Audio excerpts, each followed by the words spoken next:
Thank you. Thank you for reminding me. Yeah. So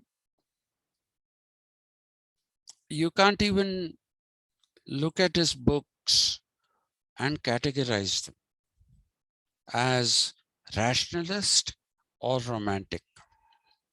Most people will say that if you look at the social contract or the contra social in French, it would be where they say it's obviously rationalist because he's talking about a solution which is a contractualist solution. But that is typically putting the the cart before the horse. Okay, those who read Rousseau properly, or those who have read Rousseau properly, will never make this particular claim. Because this whole noble savage, everything that we have, all those come from the social contract. Some people will tell you that if you look at the Confessions by Rousseau, it's a romantic work. Why is it a romantic work? Because Rousseau confesses to all kinds of things in it. He confesses to flashing.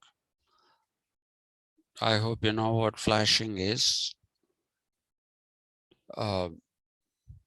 Showing one's genitals to the people of the opposite sex. It's called flashing. So he himself says that a number of times he went and flashed in front of women. He doesn't use the word flashed. He uses the word exposed himself. Flashing is a relatively new term. And in the Confessions, he also says, oh, just a second, please.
So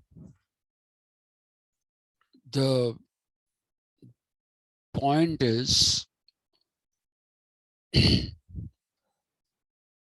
that the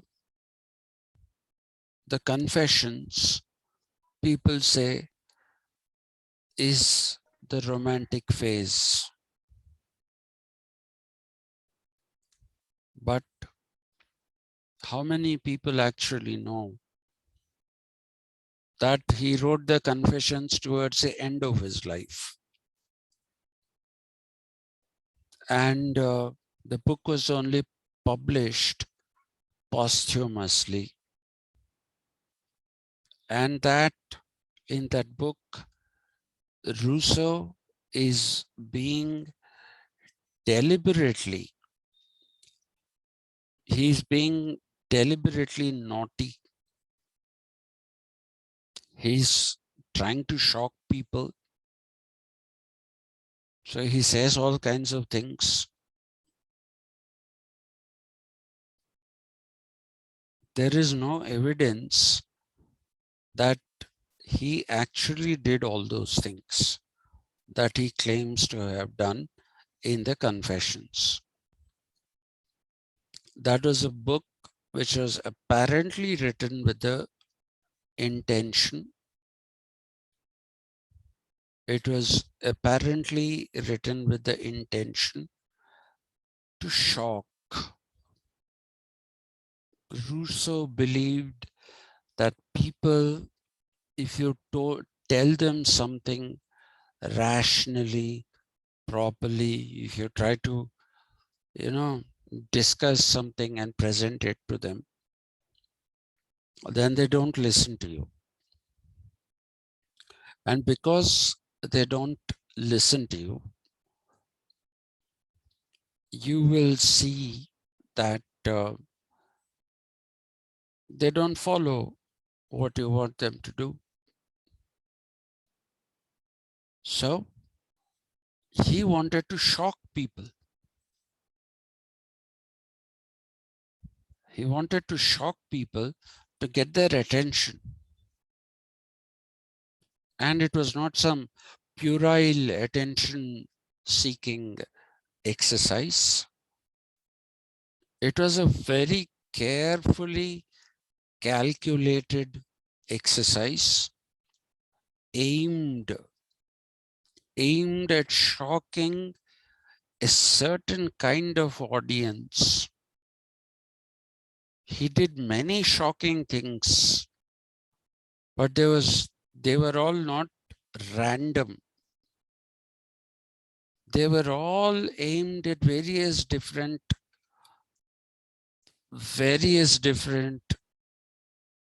audiences. For example, if a group of men were sitting and talking somewhere, he deliberately stood and urinated in front of them. Or at least that's what he claims. Is that real or not? We don't know. But even if you read it, it is a shocking thing, isn't it? People are sitting and conversing. Suddenly somebody comes and starts urinating in front of them. So even if he really didn't do it, just hearing about it is something that shocks us. So Rousseau wanted to shock people, especially in his later life. Now, how do we come to know this? We come to know this through his very close associate and friend who goes by the name of Diderot.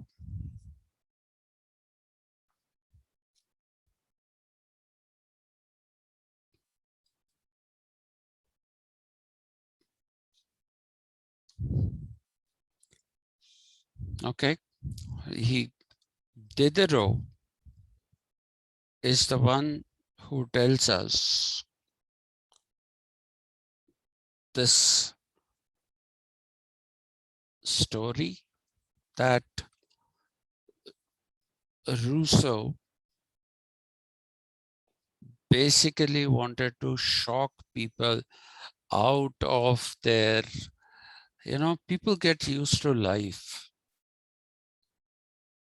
We all find today there is the Americans, for once, they have created a good phrase. The phrase that the Americans have created is, we have our comfort zone. Okay. As long as we are in our comfort zone, we are fine. If we are pulled out of the comfort zone, and we are told that you have to do something, then people are not happy. People are not happy.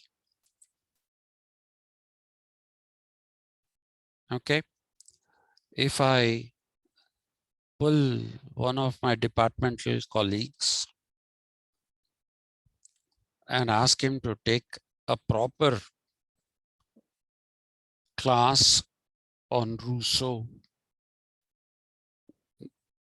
and if I say no biographical details, mother's name, father's name, year of birth, year of death, wife's name, all those avoid. Teach the substance of Rousseau's philosophy. Nobody wants to do that. Nobody wants to do that.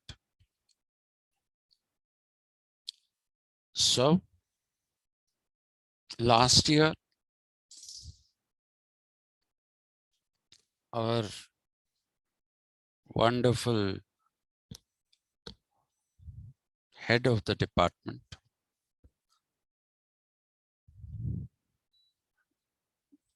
very appropriately, he's the head. My head is all covered in hair. His head you can see. So he's a good head. He created a syllabus in which he wanted people, whoever, to teach Ziauddin Barni, to teach Nammalvar, to teach Basaveshwara, to teach the Bhakti movement in the Shaivite tradition, Bhakti movement in the Vaishnavite tradition.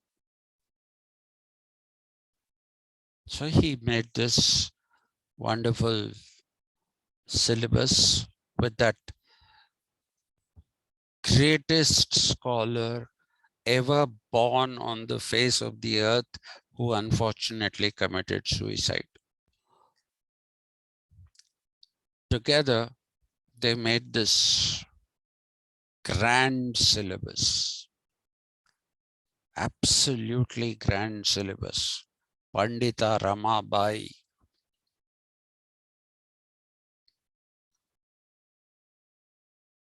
Now, when it came to teaching that paper,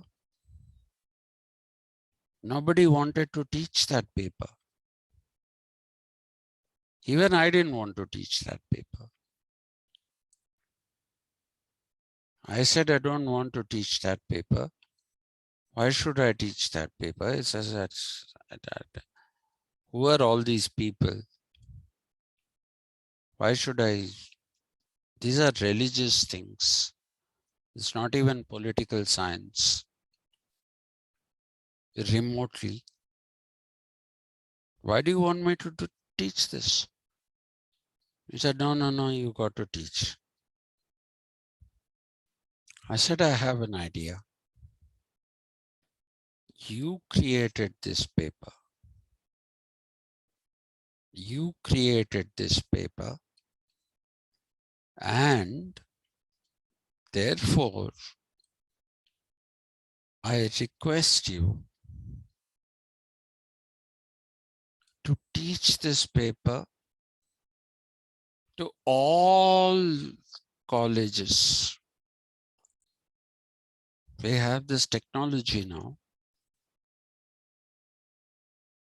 Teach. Teach it to all colleges. He did teach it at Arts College. Where will he teach at other colleges? So that's the comfort zone. Comfort zone is where you sit for years together, you tell people the same thing. While I was at Nizam College as a student, we had ancient teachers with ancient notes that were falling apart.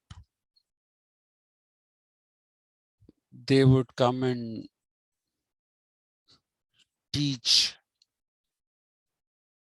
or read from those. And if we just sat there, they would tell us, write, you write. Why are you not writing? So they were preparing the next generation of teachers who will write this same rubbish, come into the system and perpetuate that further. So one of these teachers had this wonderful idea that the Jatakas were the holy books of the Buddhists, and Tripitakas were the holy books of the Jains. I was stunned. I was absolutely stunned, because both of them are Buddhist books. Tripitakas are 3 baskets. That is the meaning of that. A student of BA, I knew that. The Jataka tales were morally instructive. They were not holy. There's nothing holy about the Jatakas. First of all, there's nothing holy about Buddhism. Buddhism is a philosophy. It is a philosophy, it's not a religion. Neither is Jainism a religion. It is a philosophical way of leading your life. And the Jains and the Buddhists have the least number of rituals.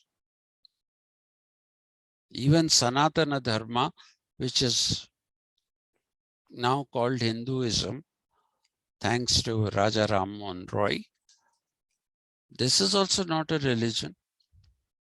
It has no holy books. There's nothing holy about the Bhagavad Gita. There's nothing holy about the Ashtavakra Gita. I don't know how many of you know it, but there are 58 different Gitas. 58 different Gitas. So why are we saying only Bhagavad Gita? These days people have started talking about Ashtavakra Gita. Why? There are so many other Gitas. We can have a Gita Patan.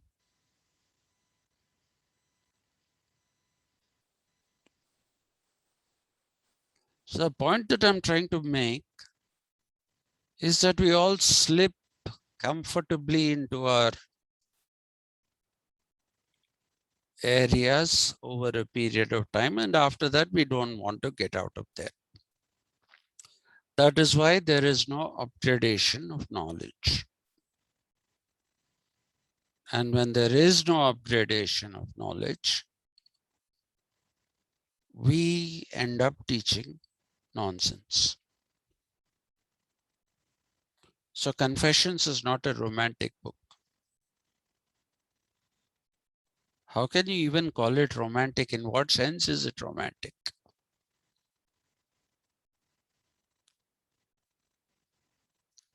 When he's telling you all the shocking deeds that he committed, what is romantic about that? Please remember, the definition of romanticism is philosophical pessimism. There's no philosophical pessimism, there's no philosophy, there's no pessimism.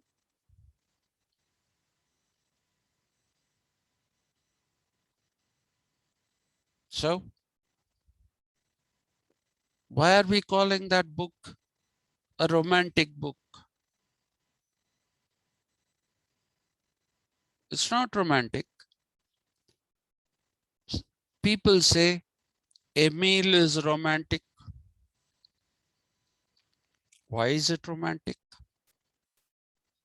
It is romantic because Rousseau is attempting the impossible. What is he attempting that is impossible? He's trying to teach through one student. He is trying to change society through his instruction,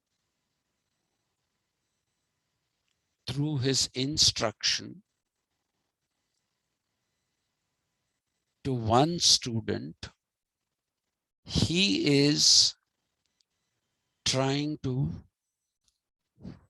basically change society. So it's romantic. Then Plato is romantic.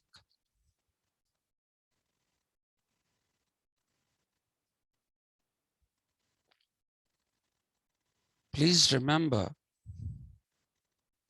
that Emile is one of the most rationalist books that you can read. There's nothing romantic about it. There's nothing romantic about it. I told you, I was fortunate. That's a very small word, fortunate. I was incredibly fortunate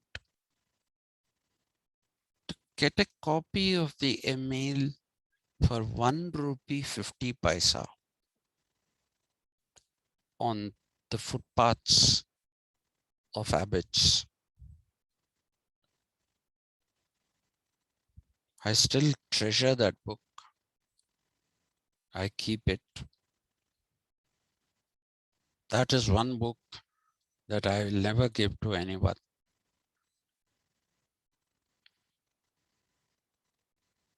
Not because of any other reason, but because that book influenced me profoundly. It influenced me profoundly, both as a student and as a teacher.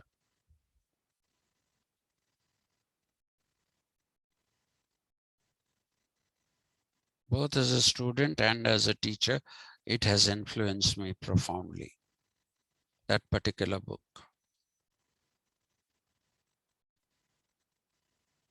So, Emile is not romantic. It is completely rational. Everything that Rousseau is trying to say through that work, Emile, falls under the category of rationalism. There's nothing romantic about it.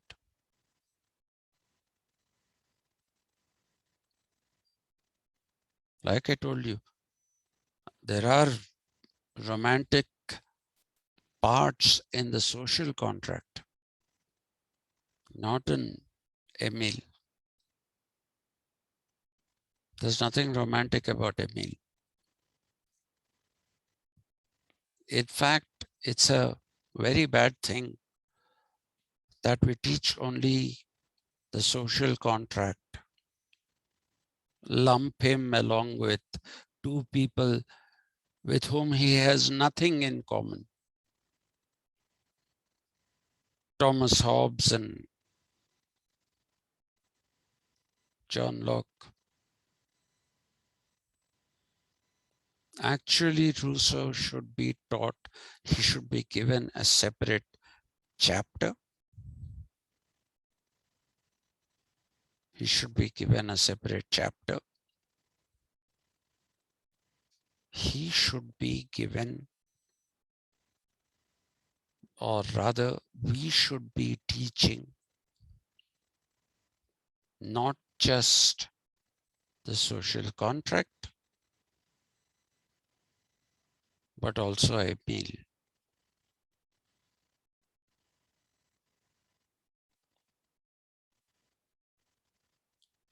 So, this is what confounds about Rousseau.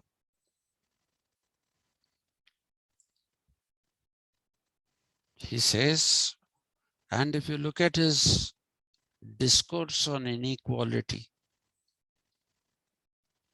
one of his earliest books, or essays actually, the discourse on inequality, which is where he coined this famous phrase, paradox of poverty amidst plenty. Paradox of poverty amidst plenty. In that, there's rationalism. He has rationally explained that this civilization, this capitalist civilization, that is supposed to be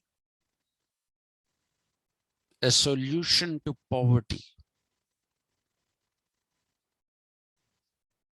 supposed to be a solution to poverty.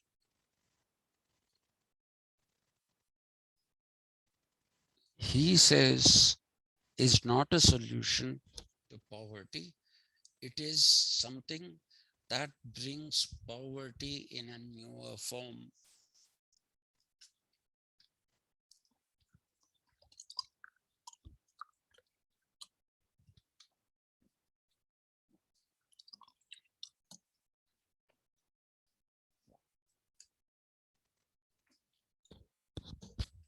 Poverty takes on a newer form.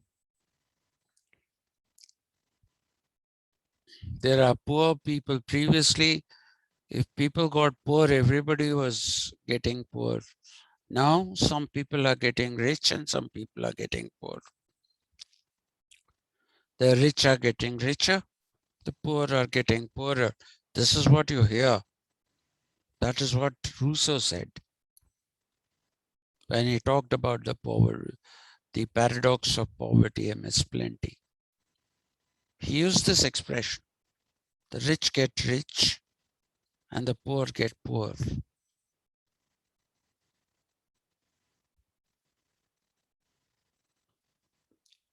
So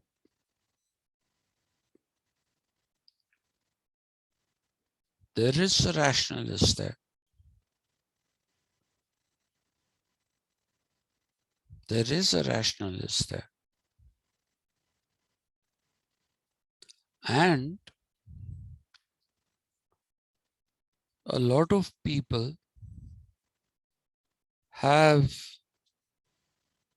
also said Rousseau,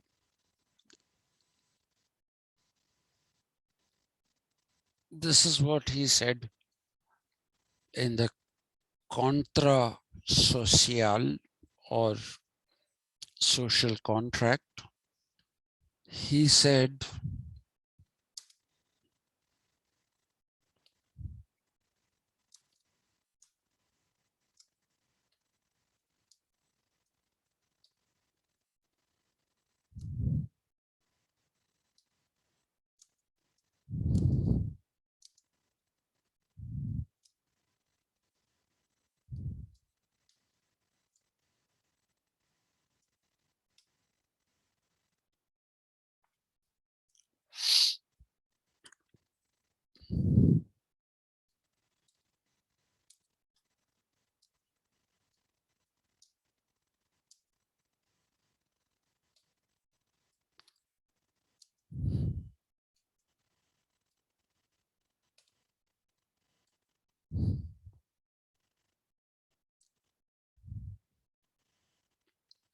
there's too much amour soi and too little amour propre. Does anyone know what is amour? Because it's there in English, that's why I'm asking you.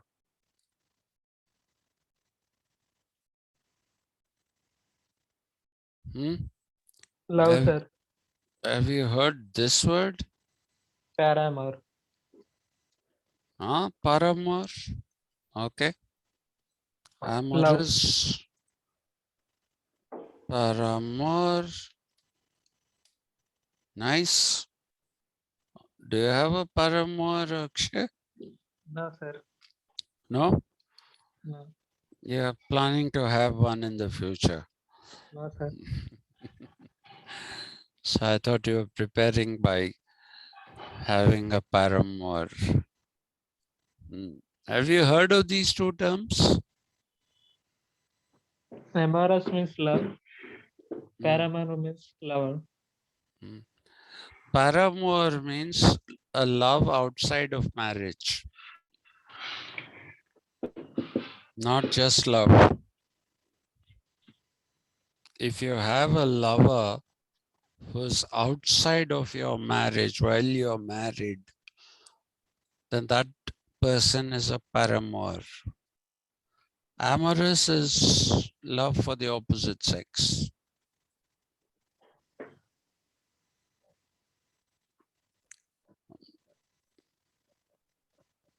Okay. So these words both come from amour. Amour is love. And because, sorry, because Rousseau talks about amour or love, some people have said he is a romantic thinker. He believed in romance. He believed in romance. That is what these people think.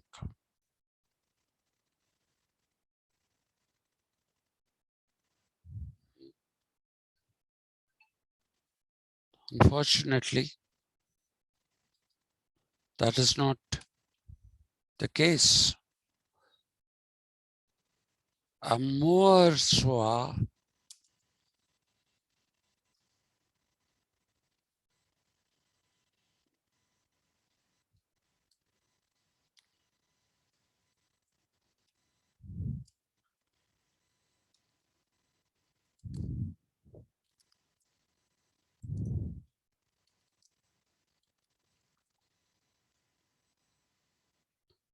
is love for the self and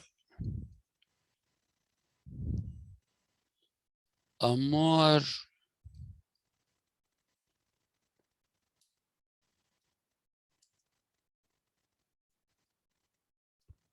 proprio is proper love.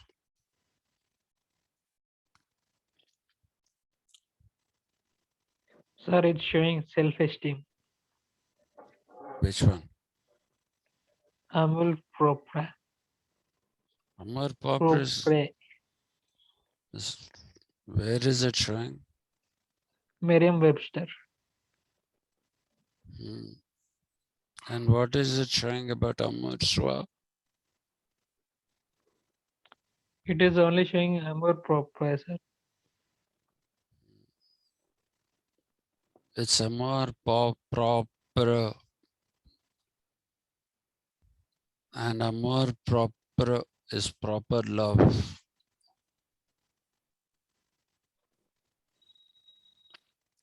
Okay, amour soi is love of the self. For Rousseau,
Please go back to the example that I gave about the triad.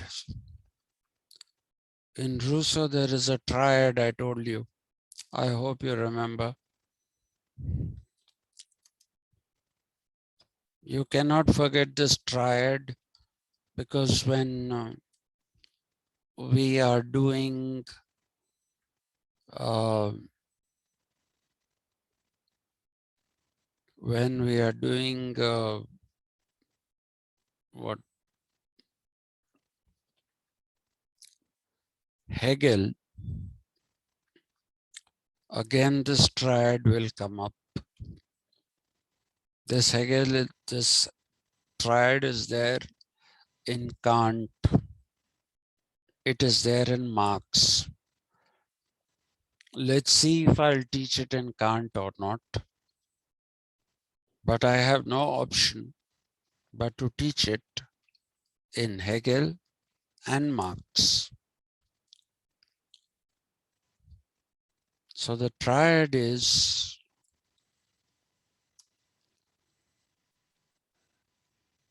first level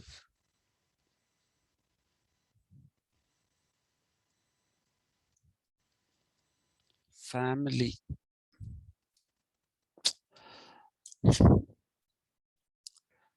I really hate this computer. I really, with all my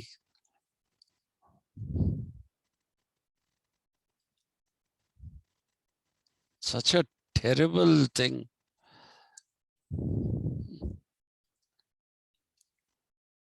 People tell us that this is, next time my friend who keeps talking about how computers have revolutionized our life comes to India, I'm going to give him a few strong kicks up his posterior.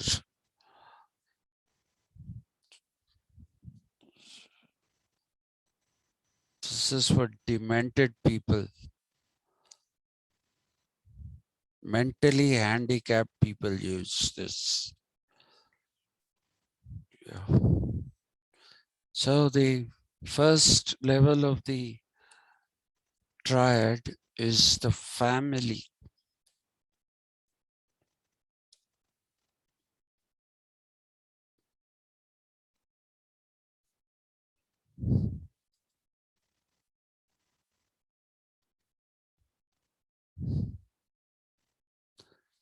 This doesn't want me to go beyond family.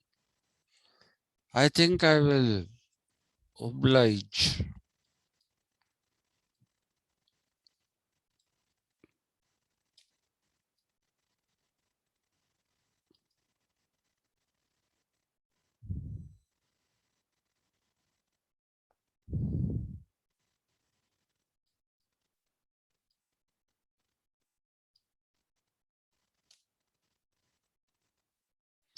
Okay, leave it. The second level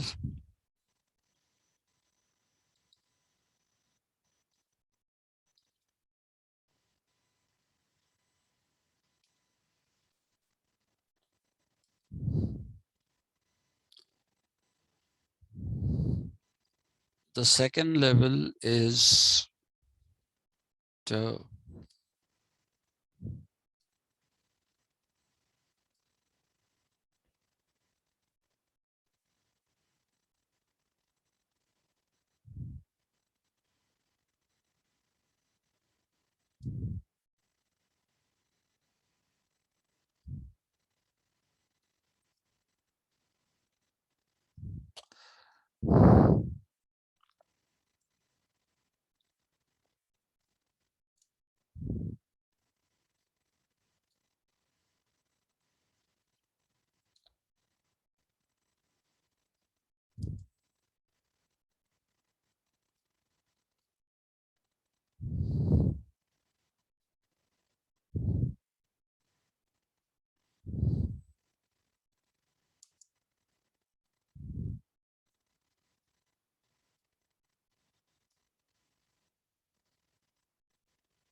Please don't forget this triad.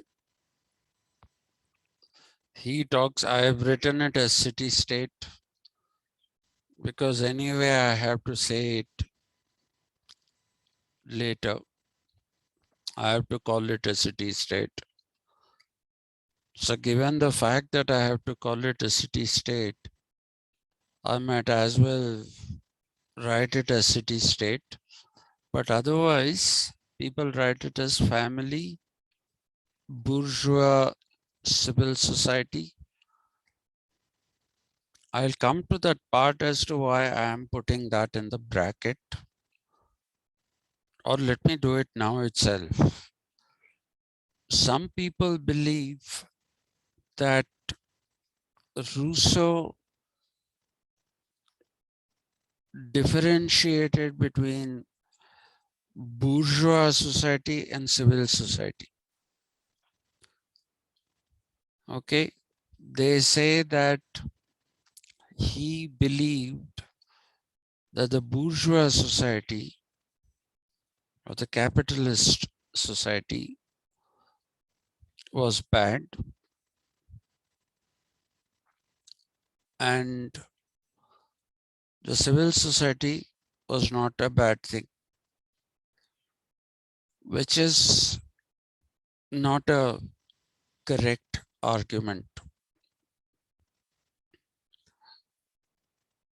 He seems to use the term bourgeois along with civil society,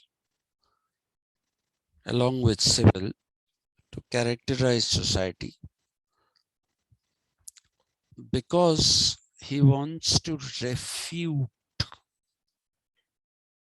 the argument of John Locke.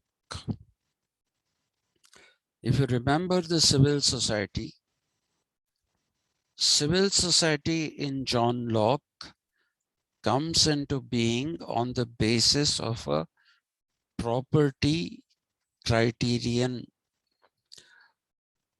You had to have savings of 40 shillings per week in order to be a member of the civil society, and only if you were member of the civil society did you have the power or the ability to get into a contract with the sovereign, and even after you get into contract with the sovereign, you hold on to your natural rights. Those who are not members of civil society don't have any rights. Please remember that. This is a very, very important point that you have to remember if you have to understand what I'm saying about Rousseau. That point I can't make now, but I'll make it eventually. So he's targeting Locke. One, because he's denying rights to some people, those who don't earn 40 shillings a week. Two, civil society is individualist. It does not promote commodious living. Civil society as portrayed by Locke. It creates differences between people, all kinds of differences. So there's nothing positive he sees in civil society.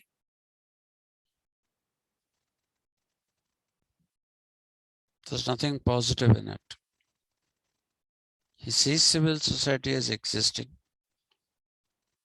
along, the existence of the bourgeois society itself is the existence of civil society, because that is with reference to Locke. It is with reference to Locke. That is the reason why whenever he says bourgeois, you also have to assume that it is civil. I put it in bracket for that reason.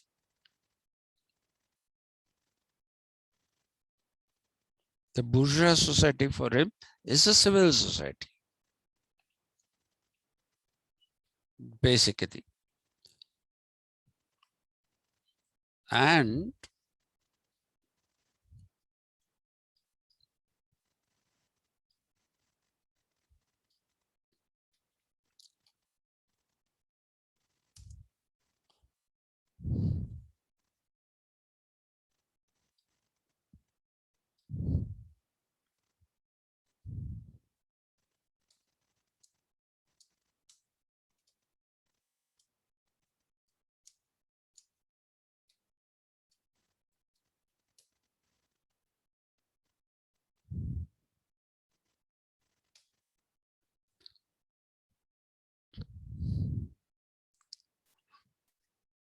this is a source of alienation.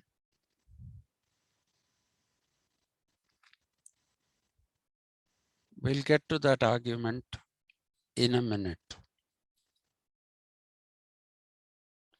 The bourgeois civil society for him is the source of alienation.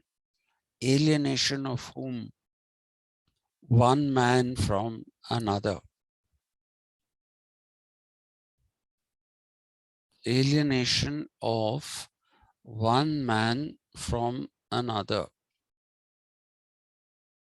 Because the bourgeois civil society promotes amour soi, self-love. You think only about yourself. You don't think about others.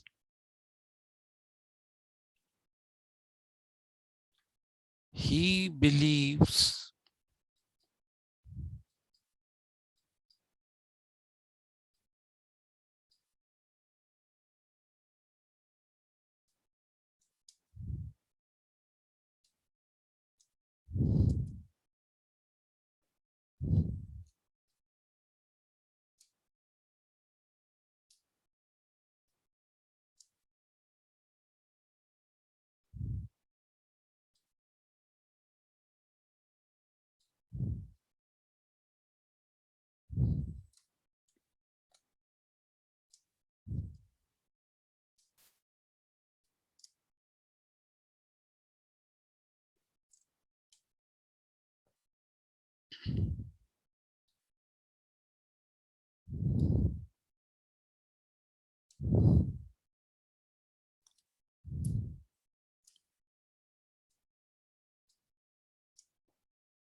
in the family, he believes that there is mutual love. You love your parents, Not anymore, huh? Not anymore. These were early days of capitalism. So it was like that.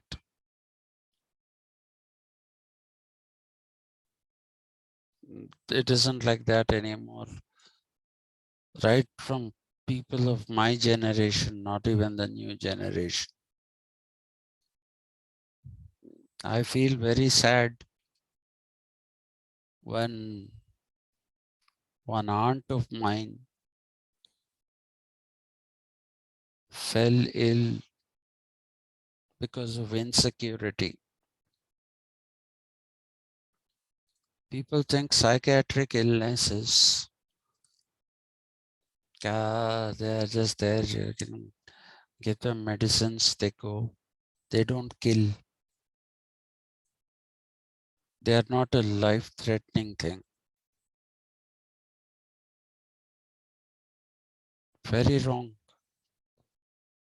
Psychiatric illnesses are life-threatening, especially insecurity. My aunt and uncle had an only child. That fellow went and sat in the US. Wouldn't even come to visit India. And with all that, my aunt's insecurity increased. And my uncle, right in front of me, he became a sannyasin, a proper sannyasin he became.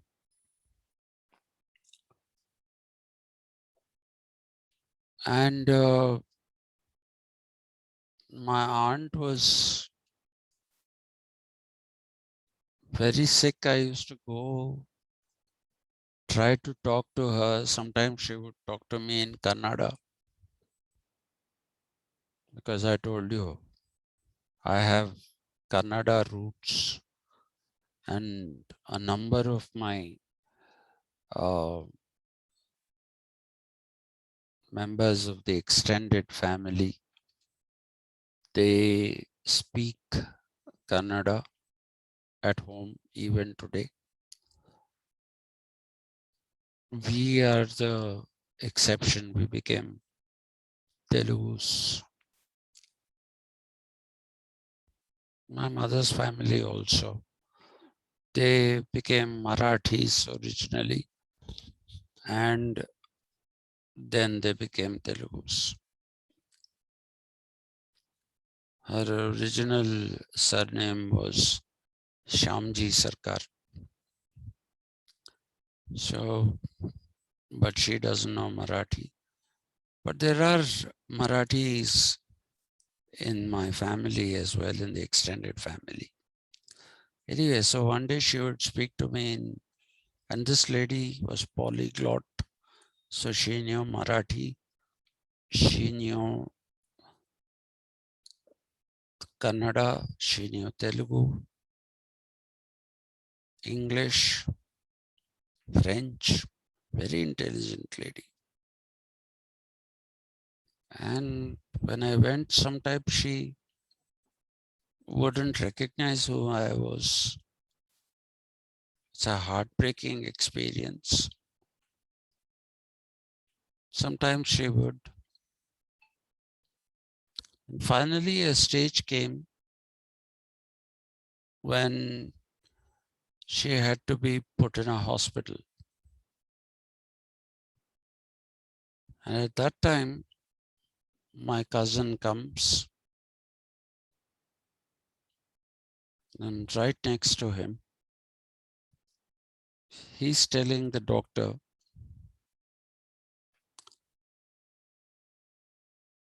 if you think she's going to die in 2-3 days, inform him.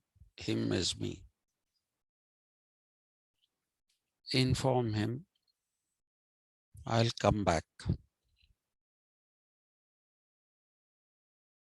So there is no love, nothing in families also. My mother's brother wanted to desperately see his son. My father, I planned to go abroad to study and come back. But my father didn't want me to. He couldn't live without me. So he said, please don't go. I said, okay, I won't go. Even when I went for a few months, I used to ask his permission. I used to ask him, are you comfortable if I go away for a few weeks or a couple of months? Only if he agreed, I will. He never denied me that. He didn't. The only thing that I didn't take up was a Wilson Memorial Fellowship because I knew he was dying. I somehow had this intuition that he was dying, and it was a 9-month to 1-year fellowship. Had I gone there, it would have been a difficult thing to come. Just as I thought he died in 2019, the year that I got selected to go to the Wilson Memorial Fellowship. So that's the only one thing that I didn't go to. And the Tubitak fellowship also. 4 years, I knew he couldn't live without me for 4 years. I keep talking about my father, my mother, poor thing, she also can't live. Anyway, so that's family. But my mother's brother, he was born with one kidney. We came to know this much, much later, after he was 60. And that one kidney developed cancer. Born with one kidney, developed cancer. He had a heart problem. He had put a couple of stents. His son knows that his father is like this. He still decides to go abroad. He had a very good job here. He was getting paid some 3 lakhs. Sorry, what am I saying? 4 lakhs or 4.5 lakhs per month. But that was not enough. He had to go to America.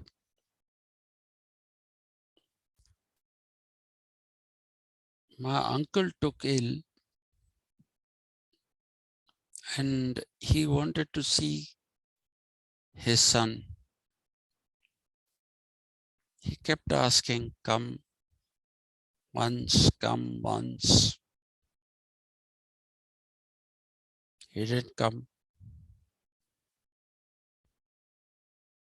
Then when he was admitted to hospital, I called him and told him, your father doesn't have much time, because I was dealing with the doctors. So your father doesn't have much time, please come. He wants to see you. He wants to see you. He kept saying, no, I'm not getting leave. I'm not getting this. I'm not getting that. And my uncle passed away. After that, this fellow comes.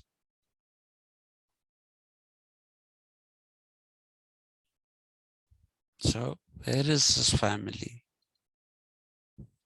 Now his mother lives alone.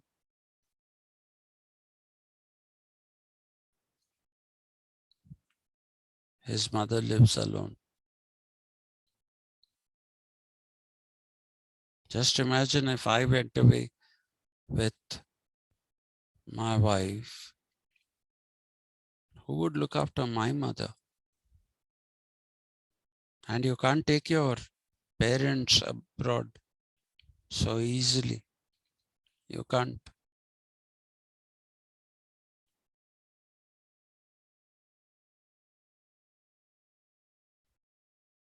So that is also gone now. But in Rousseau's time, the family still was a cohesive unit. So don't think of present day families. I saw a family the other day, and the father was telling his son, try to, he got a job in Bangalore, and he said, try to get a job in Hyderabad. Can't you try? And the son immediately said, I'll try. I'll get somewhere. I won't go to Bangalore. I felt very happy. Felt like hugging that fellow. He gave up that job.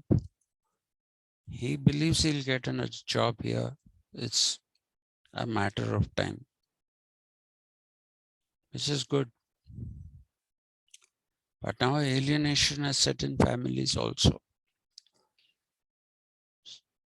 So, but Rousseau's times, families were considered to have love for each other, and they were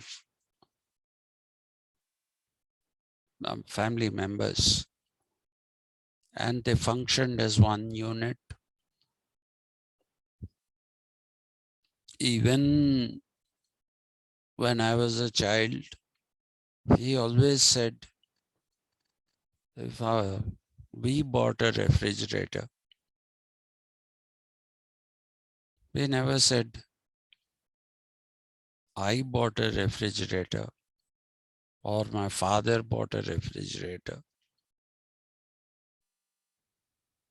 If somebody bought a car, people said, we bought a car. If somebody even bought, you might not know these vehicles anymore. They were mopeds, Suvega, Luna.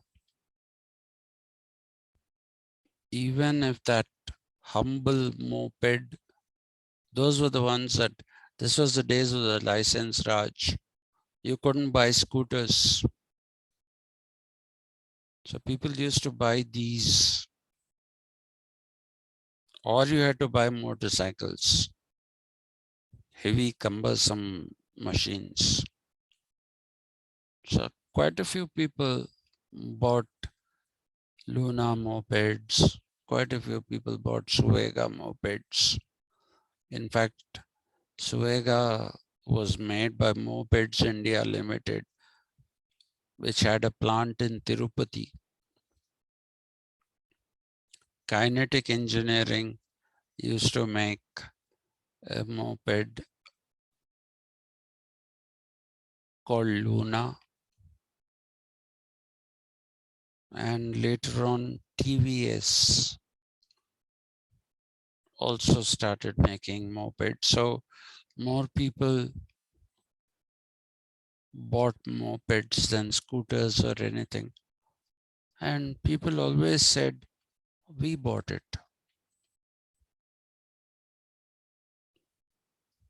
That is how a family is supposed to be, a cohesive unit where we think of ourselves as we and not as I.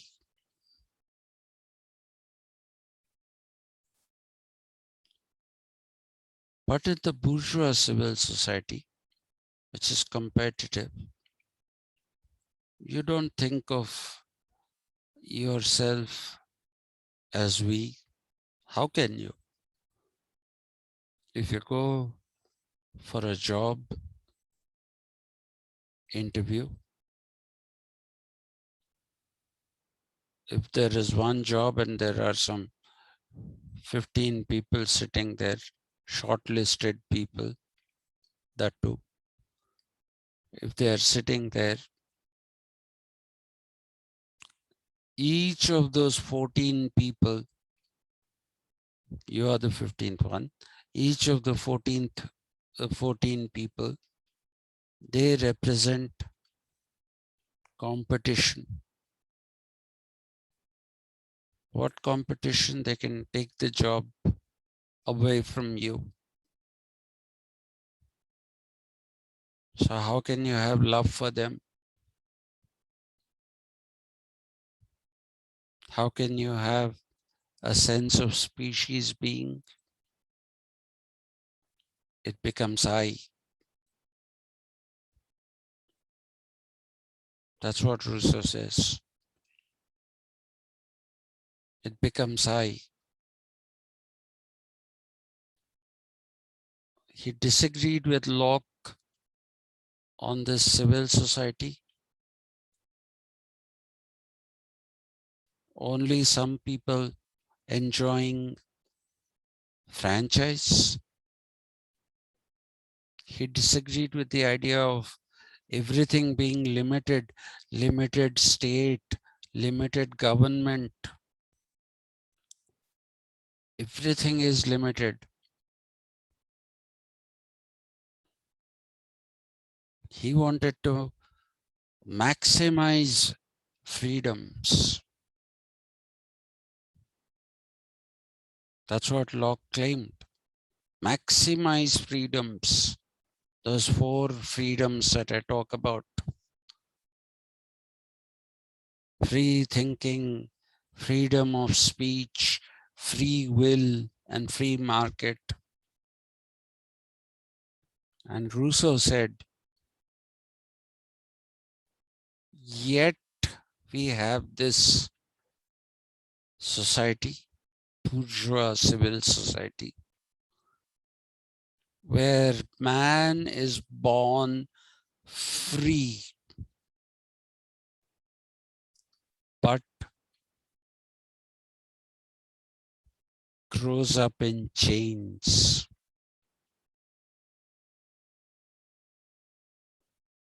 Man is born free. The literal translation is, man is born free, but everywhere in chains. So he was challenging the idea that this bourgeois civil society, this limited government, this limited sovereign, they all maximized individual liberties. He said, no, everybody is in chains. So he wanted a city state.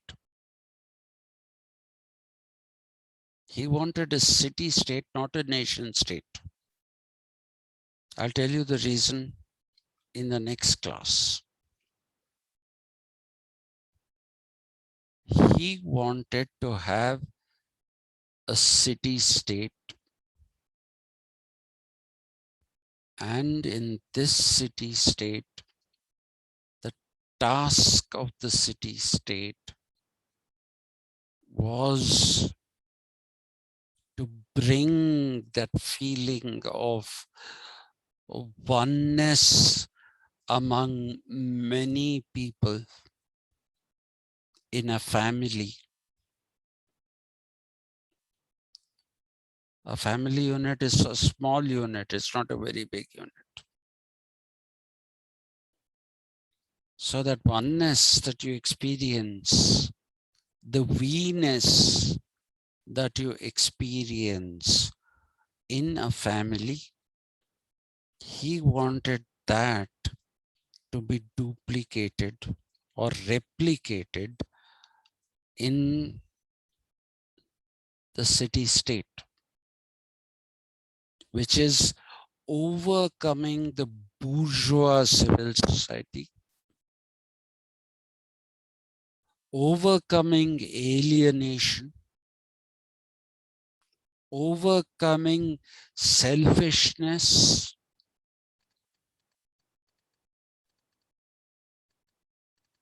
relating to each other as human beings, loving each other, loving each other. He preached love. Great man, truly great man. He preached empathy. Feel the other person's pain. Doesn't matter if you don't feel his happiness, but you have to feel his pain. That is what he says to Emile. Empathy.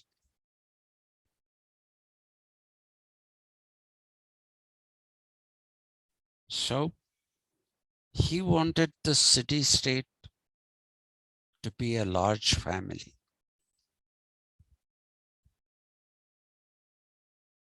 He wanted it to be a large family. Rousseau had a strategy for that.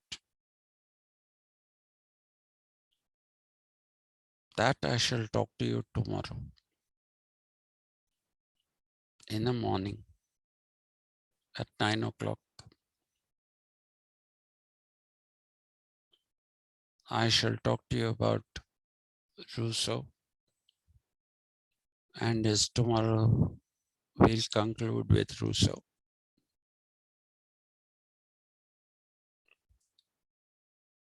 We will talk about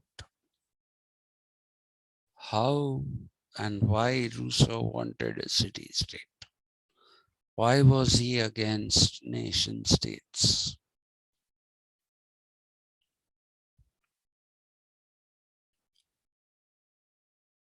And how he wanted the state to overcome the problems created by the bourgeois civil society. John Locke called it a necessary evil, the state. Karl Marx called it an unnecessary evil. But Rousseau was the first to talk of alienation. He was the first to talk about a strategy to overcome alienation.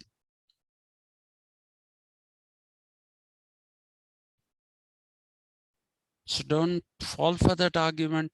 His strategies didn't work, so that's why he's called a romantic thinker. Whose strategies worked? Whose strategies worked? Even Lockean strategies didn't work. Then Marx is also a romantic thinker.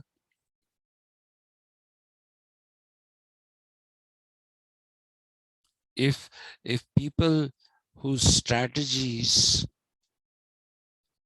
didn't produce the desired results,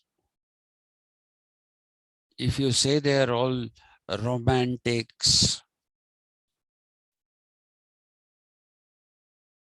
then everybody is a romantic. Everybody is a romantic. Whose strategy worked? Nobody's strategies worked. Some worked partially, some didn't work at all. Some worked for some time, but nothing worked the way it was supposed to for a long time. So that's not the reason to call him a romantic. So tomorrow we'll end the discussion on Rousseau. And when we end the discussion on Rousseau, we will characterize him either as, we'll see if he can be characterized either as a romantic thinker or a rationalist thinker. But please remember that Rousseau is one of the very, very strong reasons for the French Revolution. The French Revolution was built on the ideas of Rousseau. The whole French Revolution. Robespierre, the Jacobin leader, he was a follower of Rousseau. And the French Revolution was a success. Huge success. That they squandered away is a different thing.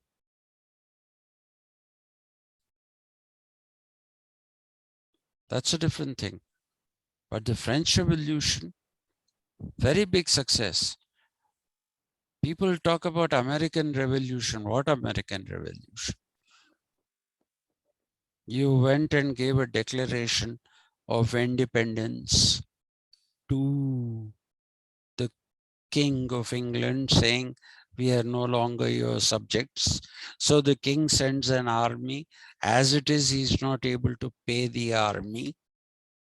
He sends them to America. So the army suddenly finds, wow, there are ways of earning money here, which we are not able to in England. And even if we fight a war on behalf of the king, where is the money for him to pay us? So they joined the immigrants there. They joined the immigrants there. No war was fought. Glorious revolution. Nothing was done in the glorious revolution. James II abdicated the throne, fearing that he'll be killed. Fearing that he'll be killed. Sir, Yes, sir. why did he had abnormal behavior or deviant behavior, Rousseau? See, that is only there in Confessions, which is his own writing. Okay? It is his own writing. Nobody else has reported that he has behaved like this. Nobody has reported that. That is why his friend Diderot makes this claim that this is what he wrote to shock people. to shock them out of the stupor they were in. Unfortunately, he died. Unfortunately, he died. The only thing that is proven is that he was a Protestant. His father, a watchmaker, was a citizen of Geneva. Citizenship of Geneva was not given easily to anyone and everyone. People didn't get citizenship. So, as the son of a citizen, he got citizenship of Geneva, and he basically uh, was a Protestant Christian. In Geneva, if you had to be a citizen, you had to be a Protestant. Otherwise, you wouldn't get the citizenship. But he fell in love with a woman, an older woman, and for some days he went away to Italy, mainly to Rome, where he composed music also. By the way, I didn't even talk about that aspect of Rousseau. He was also a music composer, and a very good one at that. Not some air music composer, no. He is a very good, accomplished music composer. No wonder he was a big inspiration to Friedrich Nietzsche. Rousseau was a poet, a composer of music, he was all these things. So when he went to Rome, he became a Catholic. When he went to Italy, most of the time he was in Rome, but he was in other places also. He became a Catholic there. When he came back to Geneva, he wanted to be a citizen again. It was important for him. I don't know why. That seems to be the one anomaly that he really wanted that citizenship very badly. And for the sake of that citizenship, he reconverted to Protestantism and became a citizen again. But he died in France.